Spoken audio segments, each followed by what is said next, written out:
Welcome to The Explainer. Today we're digging into data mining. That hidden engine that's quietly powering everything from your shopping recommendations to those fraud alerts you get on your credit card. So let's just kick things off with a pretty wild number. The amount of data we're creating is doubling every 2 years, and a full 90% of it is what we call unstructured. We're talking emails, social media posts, photos. It's just a colossal amount of noise. And that, right there, brings us to the real question. We are absolutely swimming in data. But here's the thing. More information doesn't automatically mean more knowledge. The real trick is finding the valuable signals that are buried deep inside all that static. And this is exactly where data mining comes into the picture. You can think of it like a high-tech prospector, sifting through these massive mountains of raw information to find those little veins of gold, the hidden patterns and valuable insights. So what is it really? Well, data mining is the whole process of combing through these huge data sets to find patterns you wouldn't otherwise see. And the main goal?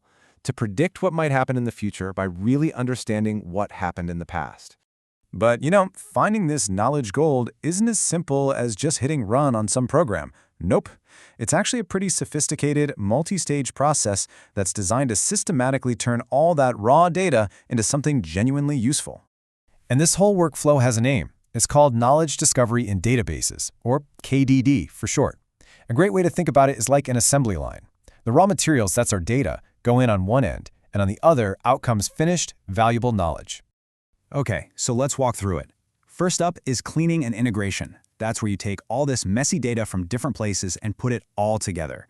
Next, you've got selection and transformation, where we pick out just the relevant data and get it into a format we can actually use. Then comes the main event, the data mining step, where algorithms find patterns like, hey, if someone does X, they often do Y. But it doesn't stop there.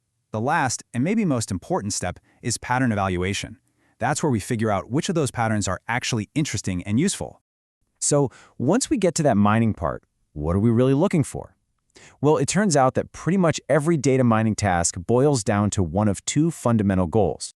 Yeah, at its core, every single technique is either trying to describe what's already happened or it's trying to predict what's going to happen next.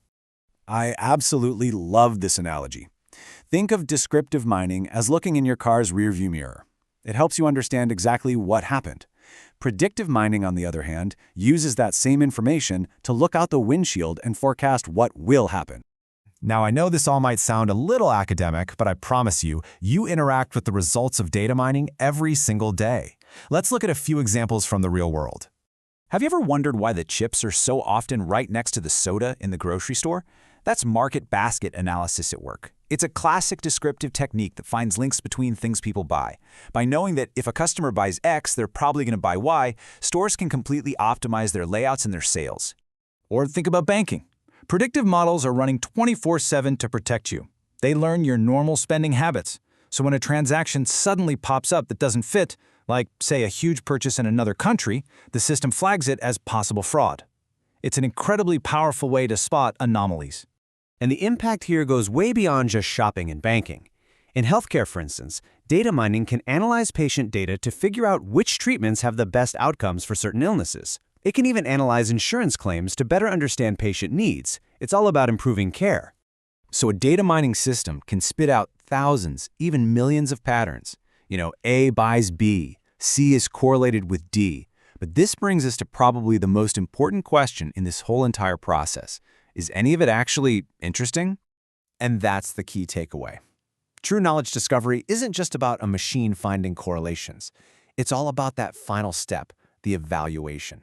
It's about finding the patterns that are not only statistically solid, but are also genuinely useful and, most importantly, actually make sense to us humans. That is the real art and science of data mining.